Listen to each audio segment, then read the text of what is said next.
Hello बच्चों, क्या हाल चाल और सब बढ़िया। तो आज हम स्टार्ट करने जा रहे हैं बच्चों मैथ्स का चैप्टर नंबर 3।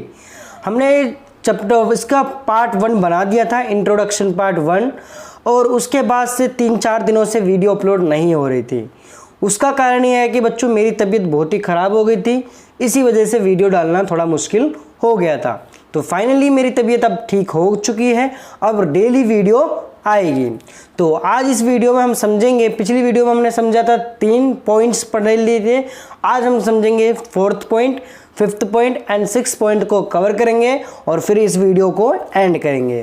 ठीक है बच्चों, इंट्रोडक्शन हमारा फिर खत्म हो जाएगा। तो चलिए स्टार्ट करते हैं 4th पॉइंट से, चैप्टर नंबर मैथ्स का 3। ठीक है बच्चों, देखो, the sum of the measures of the external angles of any polygon is 360। इसका मतलब क्या है बच्चों कि कोई भी रेगुलर पॉलीगन का, कोई सा भी रेगुलर पॉलीगन का जो एक्सटर्नल एंगल होगा, एक्सटर्नल एंगल का सम कितना होगा बच्चों? 360 होगा। एक्सटर्नल एंगल का सम कितना होगा बच्चों? 360। ठीक है, 360। अब जैसे कि हमें पता है कि जैसे कि ये ट्रायंगल हमारा क्या है? एक पॉलीगन है। ठीक है, अब पॉलीगन है, इसके अंदर साइड का हम सम निकालते हैं तो ये हमारा हो जाता है 180। बट हमें क्या चाहिए बच्चों? एक्सटर्नल एंगल चाहिए। अगर कोई सा भी पॉलीगन का एक्सटर्नल एंगल चाहिए तो उसका सम कितना होगा बच्चों? 360 होगा। मतलब अगर मैं इस साइड को इस प्रकार से बढ़ा दूं तो ये मेरा पहला एंगल बन जाएगा, और फिर मैं इसको इससे ऐसे बढ़ा दूं आगे इस प्रकार से, और ये मेरा सेकंड बन जाएगा एंगल। अब इसको मैं इस प्रकार से आगे बढ़ा दूं तो ये मेरा बन जाएगा तीसरा एंगल। तो इसका मतलब क्या हुआ बच्चों? Angle 1 plus angle 2 plus angle 3 is equal to में 360। तो तीनों एंगलों का सम कितना होगा बच्चों? 360 होगा, क्योंकि हमें बोल रखा है कि कोई सभी पॉलीगन का एक्सटर्नल एंगल का सम कितना होता है बच्चों? 360 होता है हमेशा। ठीक है बच्चों, तो angle 1 plus angle 2 plus angle 3 equal to में क्या होगा बच्चों? 360 होगा। उसी प्रकार से जैसे कि एक स्क्वायर ले लो,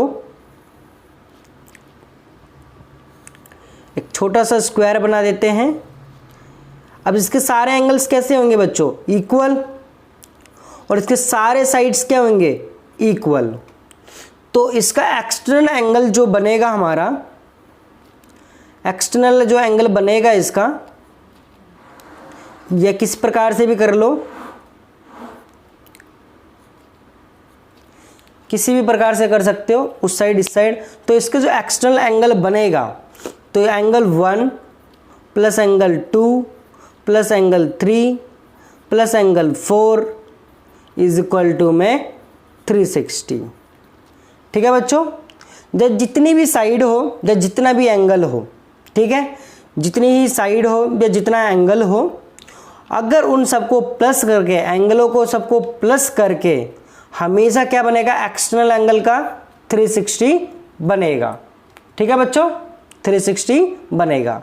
अब इसी का 5th पॉइंट देखो। अब exterior angle of a regular polygon equal to में 360 अपॉन में नंबर ऑफ साइड्स।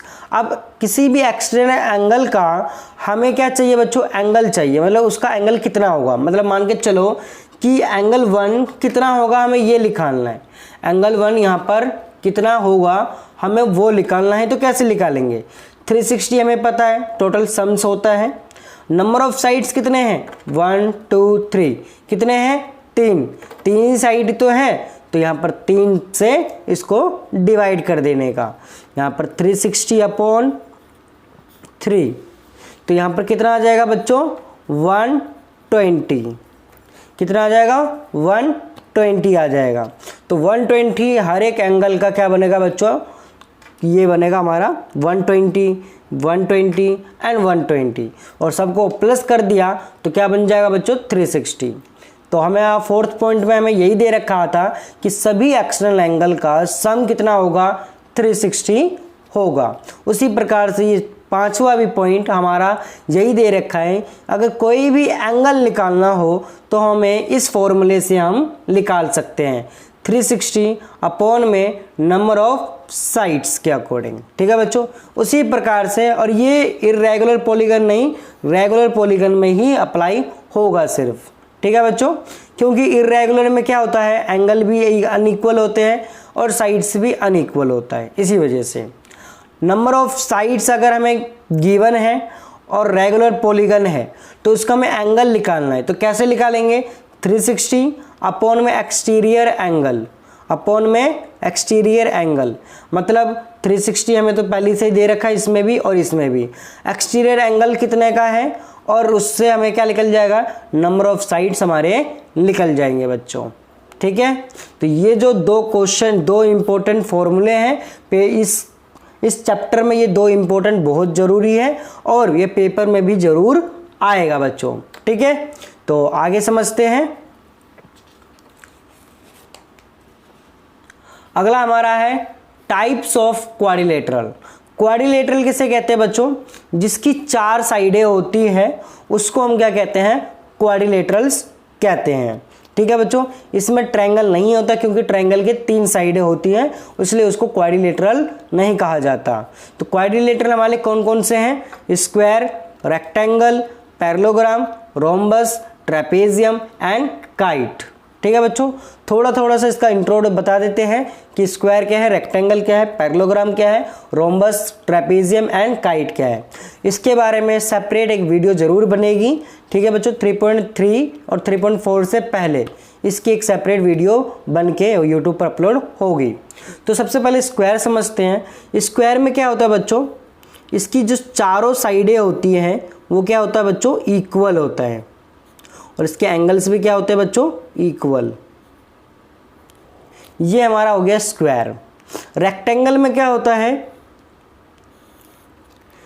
इसकी 2 साइडें क्या होती हैं, बड़ी, और 2 साइडें क्या होती हैं, छोटी। बट ये आमने सामने वाली जो साइड्स हैं वो क्या होती है बच्चों, इक्वल होती है। ठीक है, पैरेललोग्राम में क्या है, पैरेललोग्राम कैसा होता है, थोड़ा सा रेक्टेंगल का थोड़ा सा टेढ़ा। ठीक है बच्चों, थोड़ा सा हम कह सकते हैं इसको तिरछा। यह हमारा पैरेललोग्राम इस प्रकार की, इसकी ये 2 साइडें इक्वल, इसकी ये साइडें इक्वल। ठीक है बच्चों, और ये एंगल्स भी इक्वली होंगे। ठीक है, तो ये हमारे हो गए पैरेललोग्राम। अगला हमारा है रोम्बस।